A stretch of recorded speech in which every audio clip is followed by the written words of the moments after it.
சில நிகழக்கூடாத விடயங்கள் நிகழ்ந்திருக்கலாம். ஆனால் அதை இனப்படுகொலை என்று நாங்கள் கூறிவிட முடியாது என்கின்ற விஷயத்தையும் அவர் சொல்லியிருந்தார். இவர்களுக்கு அந்த காலங்களில் முண்டு கொடுத்து கொண்டிருந்தது ஜேவிபியினர் தான். ஓய்வு பெற்ற பிறகு முன்னாள் ஜனாதிபதி என்கின்ற விடயஸ்தானத்துக்கு வந்த பிறகு நாங்களும் முழுமையாக ஏற்றுக்கொள்வோம். இந்த சிறப்புரிமை சம்பந்தமான அரசாங்க நிதியில் நாங்கள் பராமரித்து பொதுமக்களுக்கு நேரடியாகவே இதை பயனளிக்கிற விதமாக அவர்களுக்கு கொடுக்கறதுக்கு நாங்கள் தயாராக கடந்த ஒரு நேர்காணலில் சில விஷயங்களை தெளிவுபடுத்தியிருக்கின்றார். இந்த நாடு தற்போது இருக்கின்ற சூழ்நிலையில் இன்னும் ஒரு யுத்தம் ஏற்படுவதற்கான வாய்ப்புகள் விடுதலை புலிகள் அமைப்பினரை இழுத்தோ அல்லது இந்த போர் சம்பந்தப்பட்ட விடயங்களை இழுத்தோ தங்களுடைய கட்சியின் இருப்பை உறுதிப்படுத்திக் கொள்கிற விடயங்களில் ஜெனீவாவில் இலங்கை சம்பந்தமான சில முக்கியமான விடயங்கள் தொடர்பில் ஜெனீவாவில் ஒரு முக்கியமான தீர்மானமும் நிறைவேற்றப்பட போகின்றது.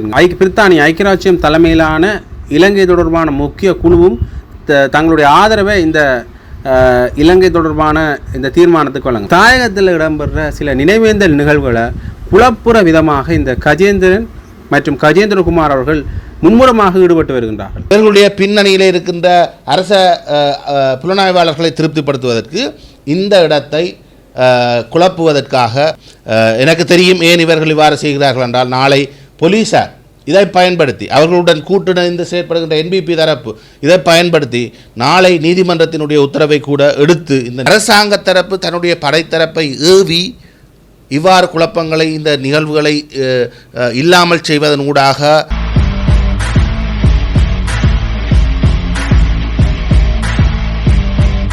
எஃப்எம் சொந்தங்களுக்கு வணக்கம்.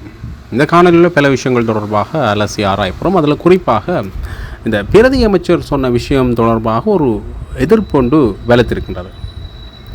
என்ன விடயம் என்று பார்த்தீங்கன்னா, இந்த பாதுகாப்பு பிரதி அமைச்சர் அருண ஜெயசேகர் அவர்கள் ஊடகம் ஒன்றுக்கு கொடுத்த செவ்வியில் இலங்கையில் இனப்படுகொலையே நடக்கவில்லை என்கிற விஷயத்தை சொல்லியிருந்தார். அது மட்டும் இல்லாமல் சில நிகழக்கூடாத விடயங்கள் நிகழ்ந்திருக்கலாம், ஆனால் அதை இனப்படுகொலை என்று நாங்கள் கூறிவிட முடியாது என்கின்ற விஷயத்தையும் அவர் சொல்லியிருந்தார். அதற்கு பல எதிர்ப்புகள் தமிழ் தரப்பிலிருந்து கிளம்பியிருந்தது. அந்த வகையில் தமிழ் தேசிய மக்கள் முன்னணியினுடைய ஊடக பேச்சாளர் கனகரத்னம் சுகாஸ் அவர்கள் இது சம்பந்தமான தன்னுடைய விமர்சனங்களை மிகவும் காட்டமாக தெரிவித்திருக்கின்றார். அவர் என்ன சொல்லியிருக்காருன்னு பார்த்தீங்கன்னா, இலங்கையில் இடம்பெற்றது போர்க்குற்றங்கள் மாத்திரமில்லை, இதையும் தாண்டிய இனப்படுகொலை நடந்திருக்கின்றது.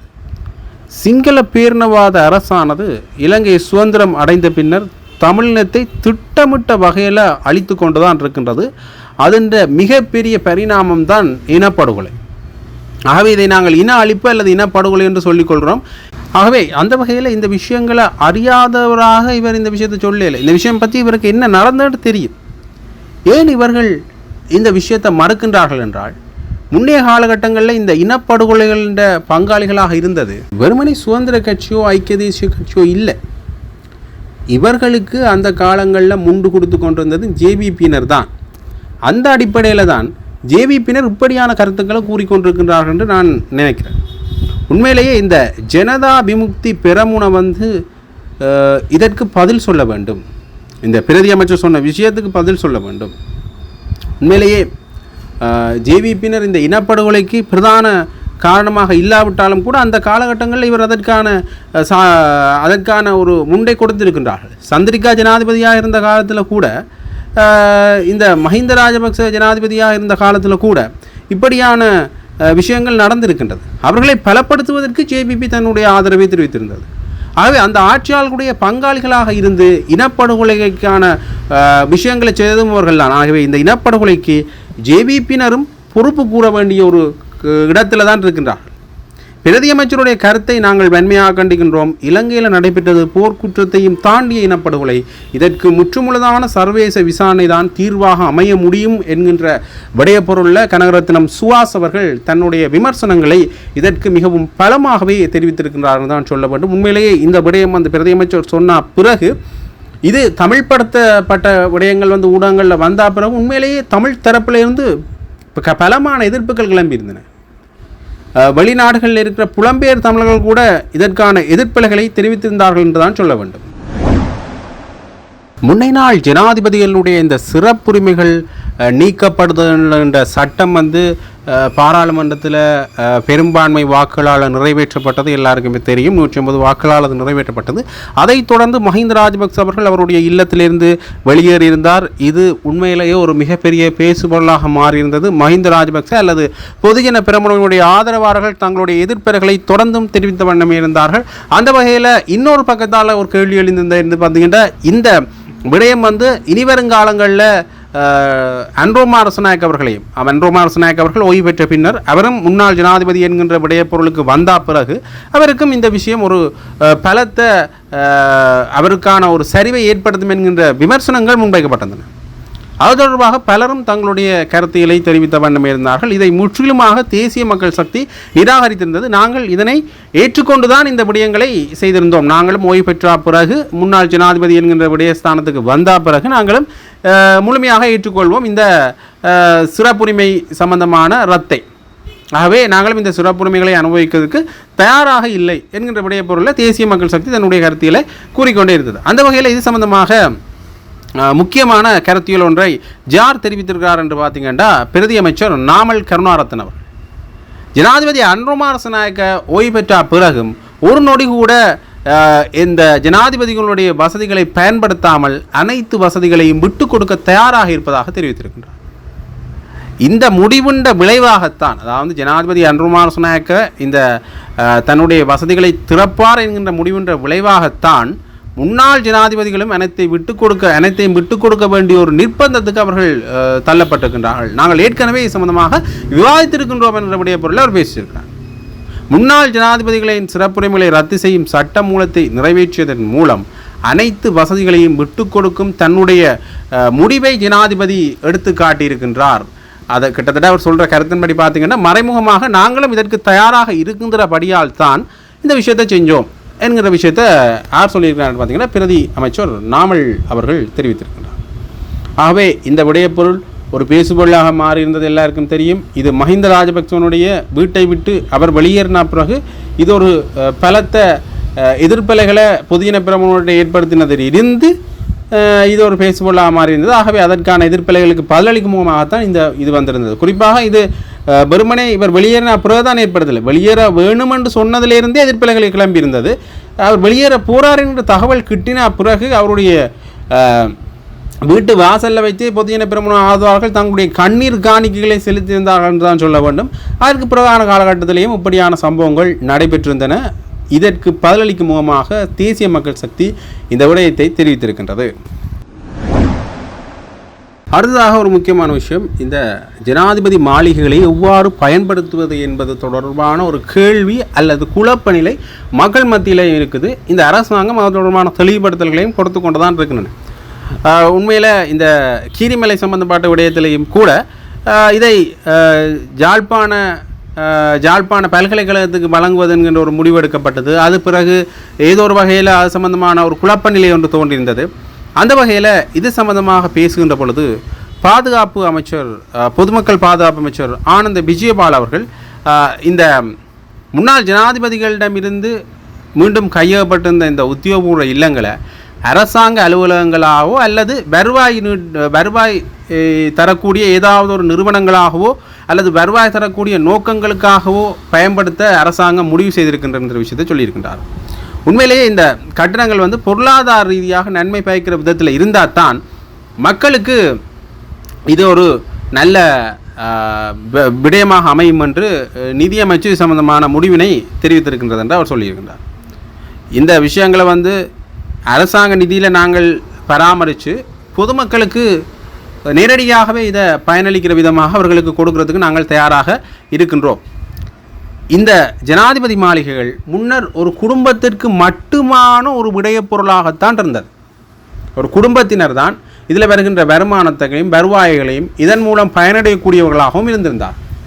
குறிப்பாக இந்த கோட்டாபய ராஜபக்ச மேலே இந்த விமர்சனங்கள் முன்வைக்கப்பட்டிருந்தது.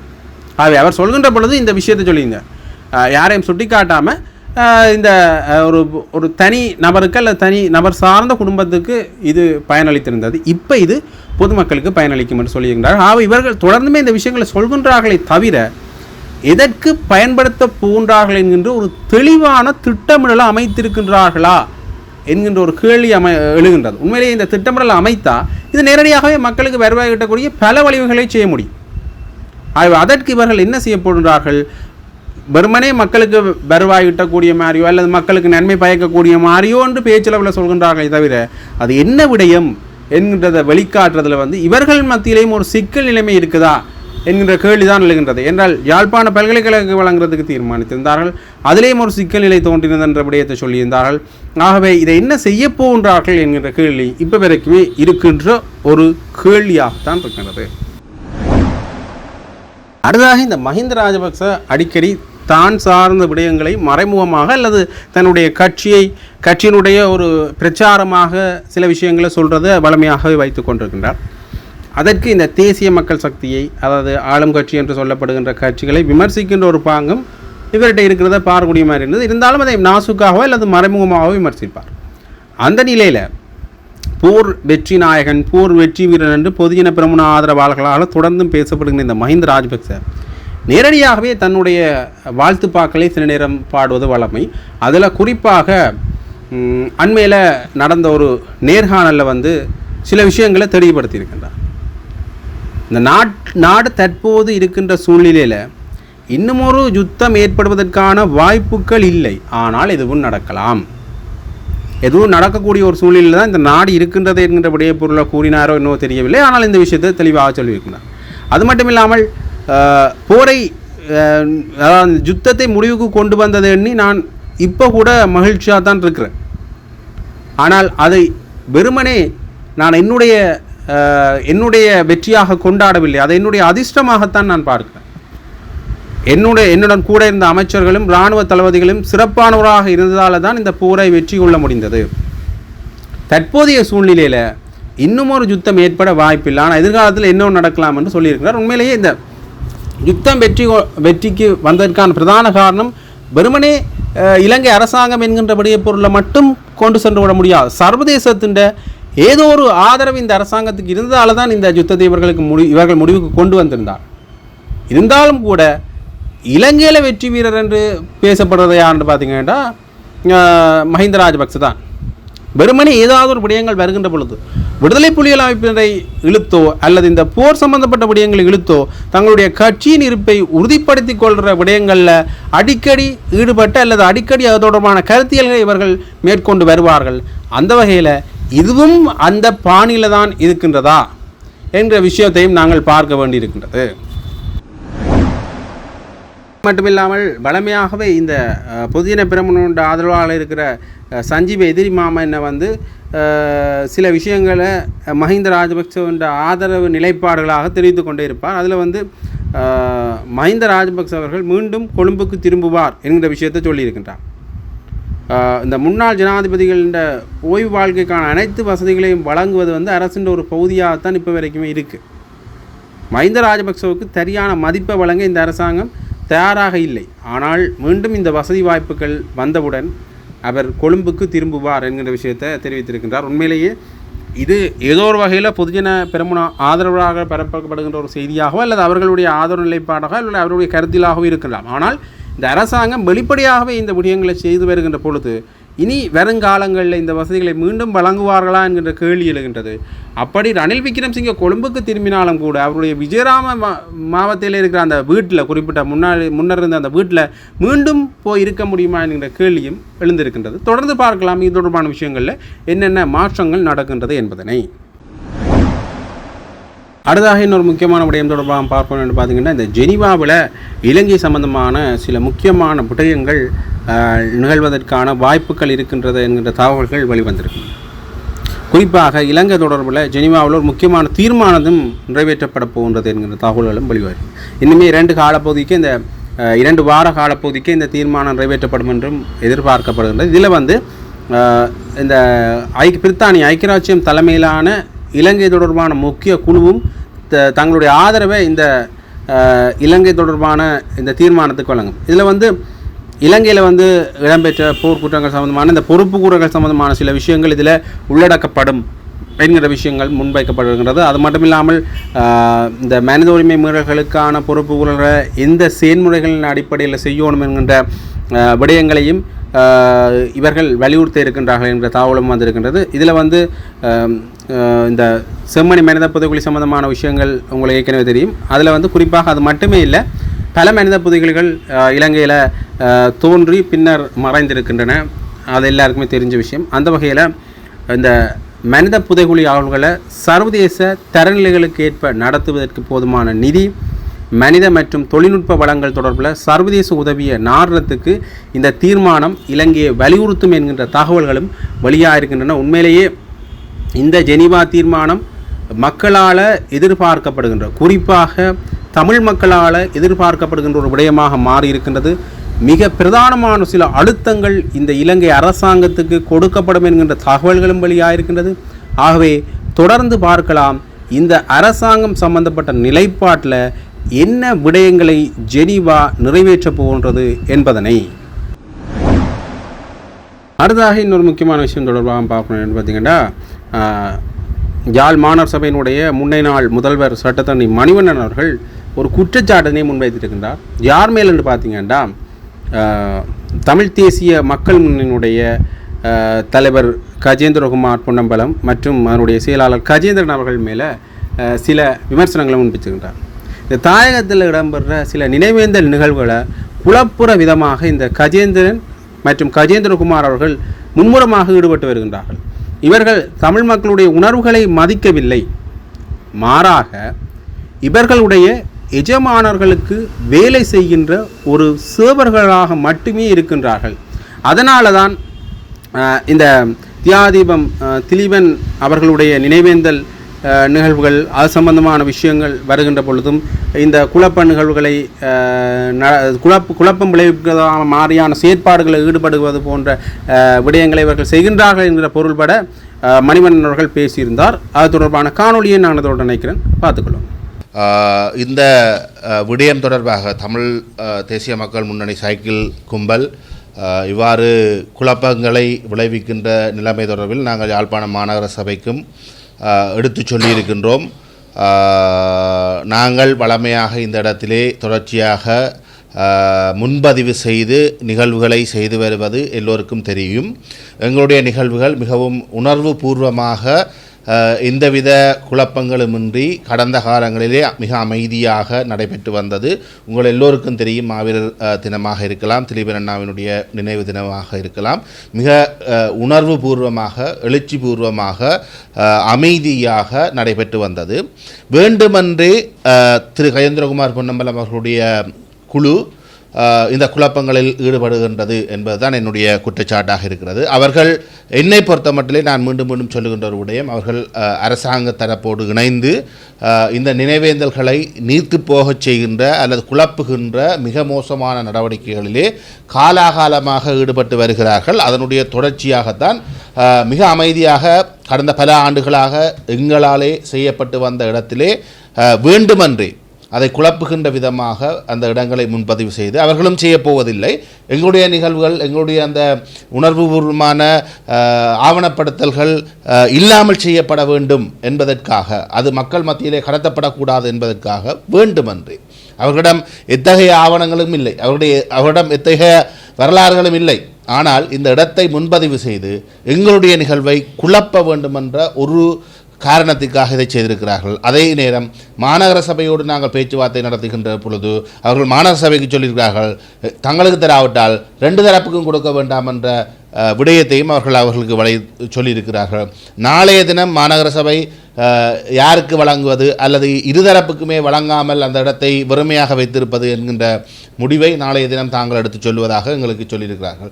ஏற்கனவே மாநகர சபை 2 தரப்பையும் இணைந்து செய்யுமாறு எங்களுக்கு ஒரு கடிதம் தந்தது. அதன் அடிப்படையிலே பணத்தை செலுத்துமாறும் எங்களுக்கு ஒரு கடிதம் தந்திருந்தது. அந்த அடிப்படையிலே நாங்கள் மாநகர சபைக்கு பணத்தை செலுத்துவதற்காக சென்ற பொழுது மாநகர சபையிலே சொல்லப்பட்டது, இல்லை கஜேந்திரகுமார் அண்ணாவினுடைய தரப்பு இதை எங்களுக்கு கொடுக்கக்கூடாது, இல்லாவிட்டால் 2 தரப்புக்கும் கொடுக்க வேண்டாம், அதை வெறுமையாக வைத்திருங்கள் என்று சொல்லியிருக்கிறார்கள் என்று எங்களுக்கு தகவல் சொல்லப்பட்டது.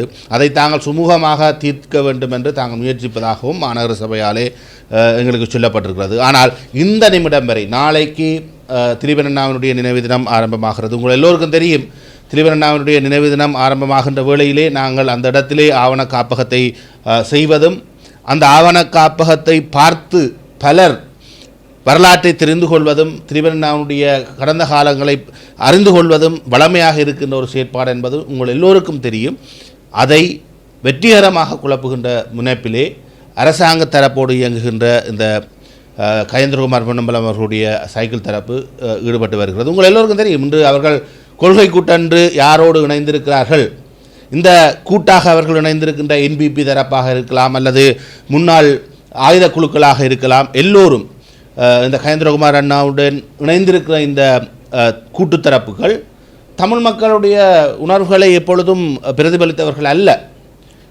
இந்த திலீபன் அண்ணாவினுடைய வீரச்சாவுக்கு கூட இன்று கயேந்திரகுமார் பொன்னம்பலம் அவர்களோடு கொள்கை அளவிலே கொள்கை கூட்டாக இருக்கின்ற தரப்புகள் காரணமானவை. அது உங்கள் எல்லோருக்கும் தெரியும். இந்த தரப்புகளுடைய ஆசைகளை திருப்திப்படுத்துவதற்கு, இவர்களுடைய பின்னணியிலே இருக்கின்ற அரச புலனாய்வாளர்களை திருப்திப்படுத்துவதற்கு இந்த இடத்தை குழப்புவதற்காக அவர்கள் முனைப்பு காட்டியிருக்கிறார்கள் என்பது என்னுடைய வெளிப்படையான குற்றச்சாட்டு. இது தொடர்பாக நேரடியாக எங்களோடு விவாதம் நடத்த வேண்டுமாக இருந்தாலும் நான் விவாதத்துக்கு தயாராக இருக்கிறேன். நான் மீண்டும் மீண்டும் ஒரு விடயத்தை உங்களுக்கு சொல்கிறேன். முள்ளிவாய்க்கால் பகுதியிலே முள்ளிவாய்க்கால் நினைவேந்தல் நடத்துகின்ற பொழுது கூட அங்கே முன்னாயத்த பணிகளிலே கயேந்திரகுமார் அண்ணாவினுடைய தரப்பு திரு செல்வராஜா கஜேந்திரன் போன்றவர்கள் அங்கு சென்று குழப்பங்களை ஏற்படுத்தியது வரலாறு உங்கள் எல்லோருக்கும் தெரியும். இந்த நினைவேந்தல்களை எங்கும் சென்று குழப்புவது இந்த சைக்கிள் தரப்பு என்பது உங்கள் எல்லோருக்கும் தெரியும். மட்டக்களப்பிலே நடைபெறுகின்ற அன்னை பூபதியினுடைய நினைவு தினத்தையும் அவர்கள் குழப்பி இருக்கிறார்கள். அந்த காணொலியிலையும் நீங்கள் பார்த்துருக்கிறீர்கள். அங்கு நீண்ட காலமாக அந்த மட்டக்களப்பு மக்கள் அந்த அன்னை பூபதியினுடைய குடும்பத்தினர் செய்து வருகின்ற நினைவேந்தல் நிகழ்வுகளை குழப்புகின்ற சேட்டைகளிலும் இந்த தரப்பு ஈடுபட்டிருக்கிறது. முள்ளிவாய்க்கால் நினைவேந்தல்களை குழப்புகிறார்கள், மாவீர தினங்களை துயிலுமில்லங்களில் சென்று குழப்புகிறார்கள்.